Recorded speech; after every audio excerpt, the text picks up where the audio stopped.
Hi.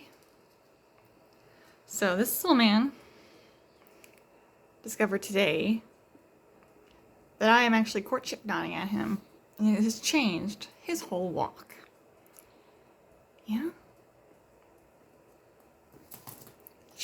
He's doing these little rushes at me.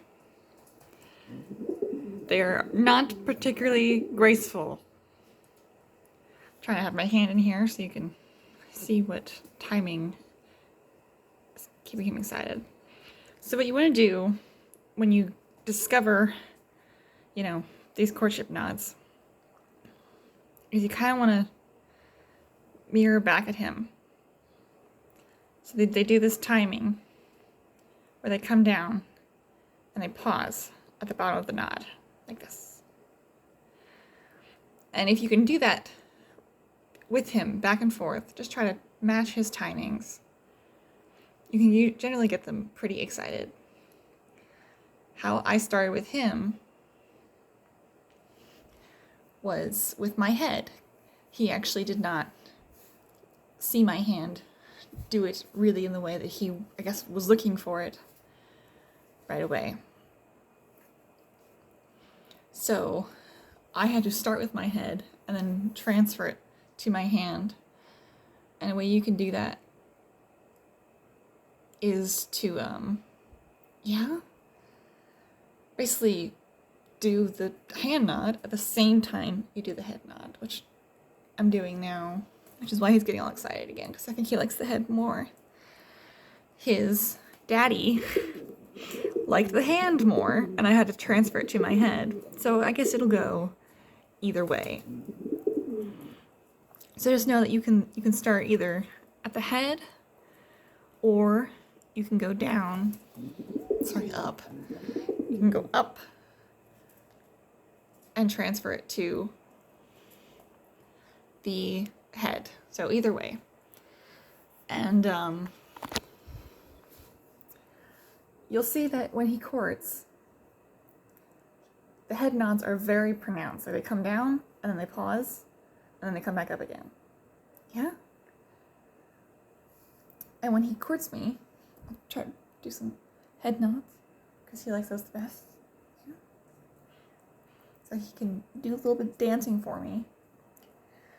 See his posture? See how his hackles have raised in the back?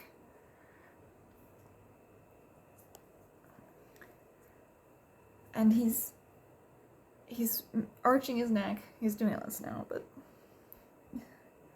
you're making me do all this head nodding while I'm trying to film you.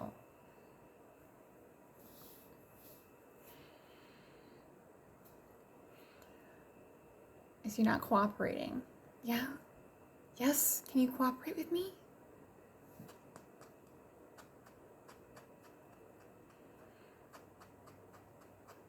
Wait, do you not know how I feel about that? Okay, see how he arches his neck and he comes up.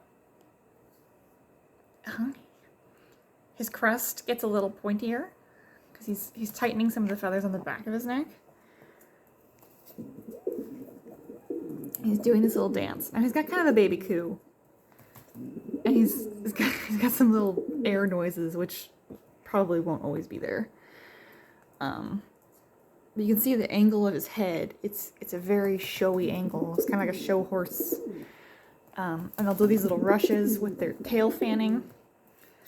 Yeah, you're stuffy, aren't you?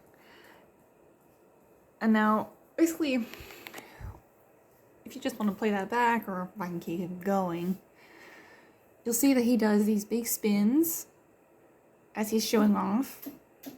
Oh, you stuffy. You and your dad. You didn't even start this until you started cooing. Are you just like shoving your snot into your nose? I took your daddy to the vet and he was fine. You guys just coo weird? Good lord. And get your breath, kiddo, alright? But yeah, you'll see that their wings start to become, a little bit held out from the body instead of, flat like this.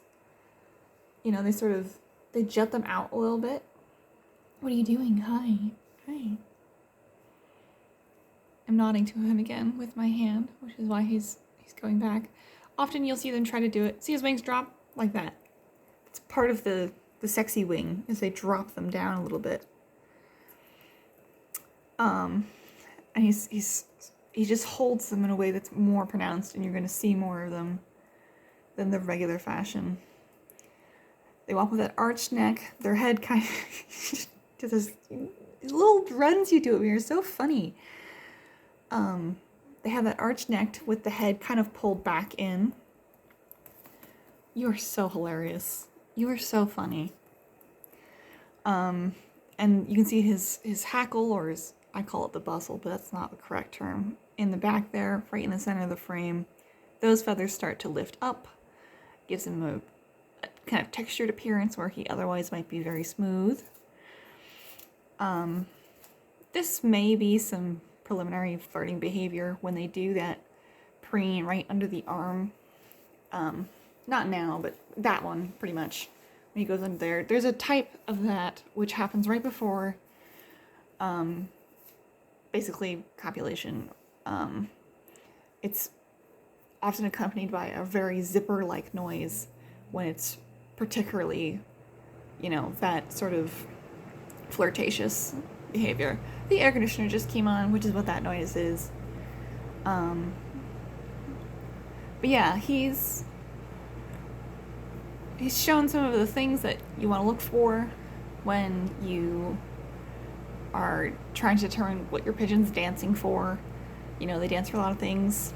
The defensive, you know, this is my space, I want you out of it, dance is usually different. They don't do that sort of run with the tail fan or little hops, you know, during the run, which look absolutely ridiculous. It's less of that, you know, showy arched neck with the wings down, and more of a like drawn back snake-like posture accompanied by pecks that will look kind of stabby, or like a snake trying to tag you, instead of, you know, the run right up with the driving biting. Driving biting, usually they rush their whole body in. They don't try to hold off. You know, a defensive pigeon's gonna hold their body pretty much as far away from you as they can, usually, if they're feeling uncomfortable.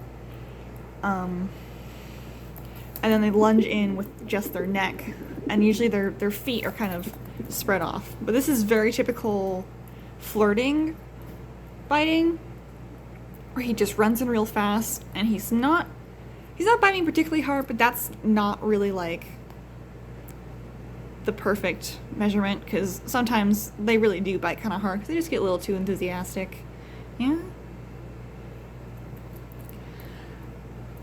But that head posture is something to really look for. I think it's easier with the crested pigeons because, you know, their crest kind of tells you what their head's doing a little bit more. But you definitely can see it with birds without a crest. This is not the most in-depth thing ever, but I figured a little example of a pigeon just starting out with his courtship with a person. And he's a young bird at that. He's only 3 months old. Could help people keep an eye out for watching their own pigeon. Girls may not necessarily do the same thing, but they also might, because pigeons don't care what gender they are, or I guess what sex they are. Gender is not important to them. They act how they act, and they aren't gonna stay in any binary. Usually male typical and female typical behaviors are just more of a guideline that you can guess your pigeon might turn out on if you have them DNA confirmed as either. So, I hope that helps. I hope you enjoyed Mr. Taro, and have a good day.